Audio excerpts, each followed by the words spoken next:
Hello, Taurus. Welcome to your reading with me, Cindy. Taurus, we're working with the Oracle of the Radiant Sun Oracle deck this week. I've pulled out a card already, and I have an underlying card as well. I'm not sure how the two go together. They look like very distinct periods of time, like from whatever's being picked up in the past to what is going on for you right now. Right now, you have the moon in Gemini. I asked, show me Taurus's energy. We got the moon and Gemini, adaptability, which is a very interesting card. You could have a moon in Gemini, to be honest, right? You don't have to. It's really talking about what is going on for you right now. It feels like there could be a lot of mental activity. Now, there's a bit of a, to be careful with this because it's, you could be trying to rationalize emotions with this energy as well. Like there could be feelings that you have about someone or something, and you could be trying to rationalize those, which is okay. But where this card can go is that this is someone who has a really, really powerful imagination, and it's a busy mind. It's a very busy mind, this card. So either this is something that is naturally you, and maybe it could be for some of you with this placement or something similar that could create that type of energy. Or there could be something going on in your life that is causing you to have to try to think about a lot of things at the same time. And I'm kind of want to lean towards that because I'm going to say the majority of people probably don't have a moon in Gemini, but there's a lot going on for you. And there's maybe even a lot of problems that you feel like you need to try to solve. At the same time, it's a little bit of squirrel, like it's that energy where you could be over here focusing on something and trying to get it done or trying to organize it. And then you find something else. You're like, oh my God, I was looking for this for like weeks ago because I needed to do. So then you walk over to wherever that was with the thing that you just found. And then you're there and you're focused on that. And then while you're doing something with that, you're like, oh shit. Yeah, I forgot to put that away. It's like squirrel. It could be like kind of like that energy. But also there's a possibility here of definitely spending too much time about thinking about certain things. Like, I know I kind of put a physicality in that in my description, but it kind of goes, it's not, and that might not be, it's almost like that mental, okay? So as I described that, but it's more like a mental, like you could even be sitting at a desk and not being pulled here and there and everywhere, but mentally being pulled in too many directions. There could be something that's going on in your life right now too, and you need to be really adaptable. Like things could be changing quite quickly. Plans could be changing. You may have thought this was the road, and all of a sudden the road is kind of, no, that road seems to be blocked. Now we're going over here. Like maybe you had a meeting with someone today and that meeting got canceled. Like, oh, so now what am I going to do? Or, okay, but then all of a sudden something else comes on your plate. It is kind of like this, it is a bit of an overwhelming energy, like this and that, and then that, and then this. It feels like maybe needing to make a lot of decisions too. So like it is kind of like a catch your breath kind of energy, but it's finding new ways to solve problems too. Like some of you, I'm leaning a little bit towards how this can be a negative energy, but it can actually also be a really positive energy.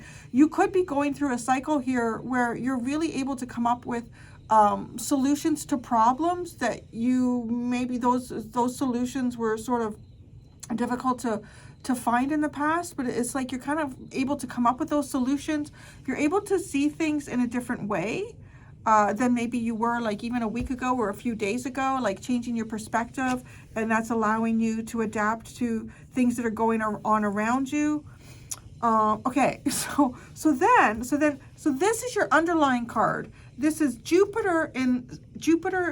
I want to say Jupiter and Saturn, which is really weird. I don't know why, but Jupiter and Sagittarius, and it's the principal card. And this is talking about probably being immersed in some type of study, in some, like there's a good chance it could be like something new age or philosophical. It could be a religion. It could be even trying to learn something. Now, I don't know how long ago this cycle occurred. I don't know how long this cycle was, but it's here, and it's a very sort of different, it's actually, I want to say it's a busy mind. It can be also seen as a very busy mind, but also very likely like physically busy. Like this one, it could be just your own shit going on in your head. Like you could be processing and thinking about things that, oh, that's possible too, because this talks about your childhood. Gemini talks about childhood and siblings too, which could be very prominent in things that are going on around you at this time. Sorry, I dropped this card because I started channeling this one again. But interesting too, the difference here of sort of like worldly stuff and more personal things. That's the other way I would look at this energy, and that maybe that's the difference here. Like there's a cycle here that involves a lot of people, maybe from like far off places. It could be teachings or learnings that you're getting from or giving from people that are far off, in far off lands, or not in your local community or in your close family. Because this is also like more about close family, but it could be thinking about issues in childhood. There could be childhood issues here that are causing certain perspectives. You might be trying to shift those perspectives. You could be getting advice as well from a lot of different sources. And when I say a lot of different sources, it doesn't have to be like dozens. It could be like a couple of siblings and your mom or your dad, or yeah, there's just so much going on mentally with this energy in a very localized way. And so I kind of want to say this feels a little bit more, this past energy for you feels a little bit more, I don't know, maybe like less intense, less problematic. It doesn't have to be, but it just feels that way to me as I'm picking up the cards and reading the energy. And it could also, like, it's almost like a learning that you seek to do, right? So there's a sense of on your time. That's it. Like this past energy feels a little bit more like on your time. Like maybe there's something that you want to learn. Maybe there's a course that you want to take, and you would really like to immerse yourself a little bit more in some type of a knowledge around some subject. So what it could be anything. Like philosophy is strong with this, right? So it could be something new age. It could be about a religion. It could be about politics. It could be, anything. It could be like historical politics. It could be historical religion. No, but like it has that vibe of on your own time. It could be like somebody diving into a rabbit hole too, with like all sorts of different conspiracy type things, but it's like on your time, and it's kind of vast. It doesn't feel necessarily personal. Okay, where this energy feels really, really personal, and it feels like it may not be on your time. Like it could be things that are coming up, and you just have to find a way to kind of deal with it, and now you're learning juggling things, like, oh shit, this is not how I wanted things going today, right? Like it doesn't have that on your time or on your planning. So those are the oracle cards that are showing me. We're going to go into the Wizard's Tarot. So in what part of your life here are you needing to be the most adaptable? The Four of Pentacles came, and what is this? Okay, the Four of Pentacles. There might be ways here of trying to keep someone out. So no, trying to keep someone out? Are you trying to keep someone out of your business? Okay, that's interesting, because then you have the Six of Cups and the Mother of Pentacles or the Queen of Pentacles. Isn't that funny? Like I said, that this card, it talks about their stuff from your childhood. I feel like somebody here is trying to, honestly, it's coming across like a mother thing, which is also interesting with the moon being present in this reading. So okay, here's the thing. Like you may not have a moon in Gemini, but your mother could. Your mother could have a moon in Gemini. And your mother could be very busy in your business right now. Like, this is literally like looking like, what is it that you're trying to adapt? And it's like, well, I'm trying, this is the first card that came out face up. And then as I moved my hands away, I could see these two cards were also down on the table face down. So this, to me, face up is the most prominent answer to that question, is what is it that you are trying to adapt here? What to say is there's either someone who you are trying to kind of like lock out, you're trying to keep them out of your business, you're trying to maintain maybe some level of privacy here. Others of you, maybe you're trying to get in, like maybe somebody has kind of locked you out or somebody is not opening up to you.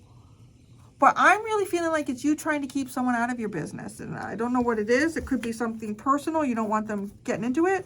So what's also really funny is, right, like as we move into this concept of the moon and Gemini, like things from our childhood that may have an effect on us right now in the decision processes, or how we process and come to decisions for ourselves. It, like here, this is like a young woman, and this could almost, you could almost see this as like, that could be her son. You know, it's a possibility there. She's a young mother. And then this looks like a very mature person, but they're not, there's no children around them. So I do like feeling like I know I'm talking to adults here, for the most part as adults. And I don't know if there's something going on here where you're really trying, maybe in a lot of different ways, to keep your mom from getting into your business, or maybe your mom is trying to give you some type of advice here, and you're like, that's not what I want. Now, it could also be siblings. Siblings could be speaking on behalf of a parent as well. It doesn't have to be a mom. It could be a father too. Like it could be someone who is, whoever's like a nurturing. I want to say this is a nurturing person, but maybe there's some sort of over nurturing that has gone on here. There could be some sort of trigger that's also occurring that is like some sort of childhood wound that has to do with, independence here. And I want to say, I don't know if you have some type of independence. Oh, maybe some of you too could be moving back in with your mom. Having to adapt that. You could be moving back in with your mom and having to adapt here. But it's almost like your mom is taking on a role like that you had like 30 years ago with her, or 20 years ago, or 15 years ago. And it's like, hey, mom, I don't need you to do that. I can do my own laundry. I can take my own messages. I can, like, you don't need to be answering my phone, or that's a tricky one too. I've always thought, like, I've heard people have discussions about like if they're older and they move back in with their parents, and they may be used to, you know, like you don't, if you go out and you do things and maybe you stay out really late at night. If you're living on your own, your parents wouldn't know. Like, you know, they wouldn't be worried about you. But then it's kind of like where your parents are like, well, if you're in my house, I kind of like to know that you're okay. And then it's like, well, yeah. So it's like, so there could be discussions like that, because I don't know, personally, I'm thinking like if you live in with somebody and they care about you, like their family or someone like that, or a really close friend, I think it's disrespectful to let that person know, you know, I'm going to be out till 2 o'clock in the morning. I'll be okay. I don't know. I don't know what this is. It's really interesting. Okay, so that's just answering the question about what is it here that you have to be most adaptable about. Oh gosh. And then I did the 7 of Pentacles and the Sun. I'm still like, I feel like they're still answering questions here for me. Okay, so this is Taurus Sun. You could even have, you could be dealing with, you could have a sibling or a parent or someone close to you here who has a strong Gemini placement. Busy mind. The 7 of Pentacles and the Sun. It is kind of almost like you're trying to come up with a new plan here to kind of like really be yourself, or for something to possibly be very clear in your life. This moon energy, right? Okay. If we're talking about, we have the moon and the sun here. For you, how to be more you, maybe how to be more Taurus. Because I am here kind of reading like for, well, sun, moon, rising, Venus. But I guess it could be. You want to lean more into your Taurus energy. I kind of feel like that because the moon in Gemini is not particularly what, at least my take on Taurus is. Not to say that Tauruses can't have busy minds, but I think Taurus is a little more methodical. Like this just feels like it's kind of all over the place. This energy has the potential to be. It's kind of like if this moon energy is something that you have been leaning into as well, you want to kind of come out of it a bit and lean more into, like the unknown, maybe being preoccupied with the unknown, or things that, thinking, like this moon with the Six of Cups too, feels like thinking about things from the past, like being caught up in nostalgia, maybe as well. And the Seven of Pentacles with the Sun is like, I need a new plan here, like for clarity, brightness, moving beyond fears. Okay. What's your biggest distraction right now? Because this energy can be really distracted. What's your biggest distraction right now, Taurus? What's Taurus's biggest distraction? Oh gosh, the Five of Cups. Disappointment. It is, maybe it is your feelings. Like you're spending some time here trying to rationalize how you feel. And why are you feeling Five of Cups? Five of Cups is a situational. I call it like a situational depression. I've never really liked it like somebody crying over spilt milk. I mean, I've seen this card come out for people that have lost spouses, for that have lost their homes. That's not exactly what I would call spilt milk. I think it's just a really off-the-cuff way of describing like a temporary situation, right? The milk has spilt, it'll get better. But this, I don't know, so some sort of situation here that has got you down, or maybe it has someone around you down. You're trying to deal with that. The Five of Cups. Oh, the Two of Cups. The Nine of Swords. We're talking about rationalizing feelings here. Big time rationalizing feelings. Oh, and the Five of Pentacles. The biggest distraction you have right now.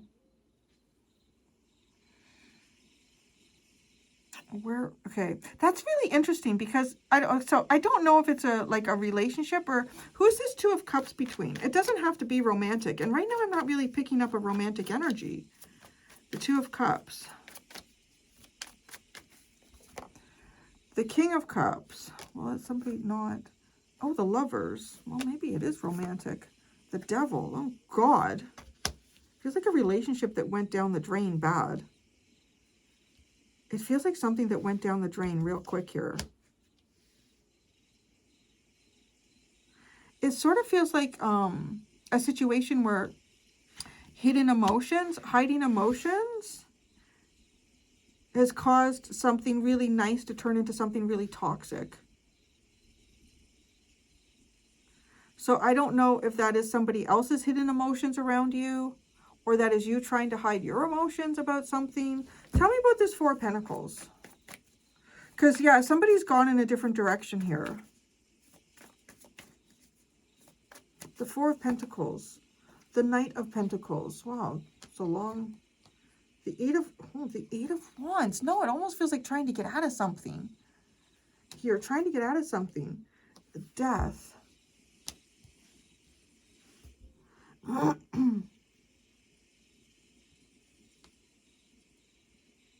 It's funny, I'm hearing like other people's business with the Death, with a Scorpio card. And there is that. Like, I feel like there's something here where somebody is interested in what's going on in your life, or in some way here you're trying to... So this is kind of confirming for me. It's almost like trying to get out of something. See how that's locked up and now the windows are open and flying through.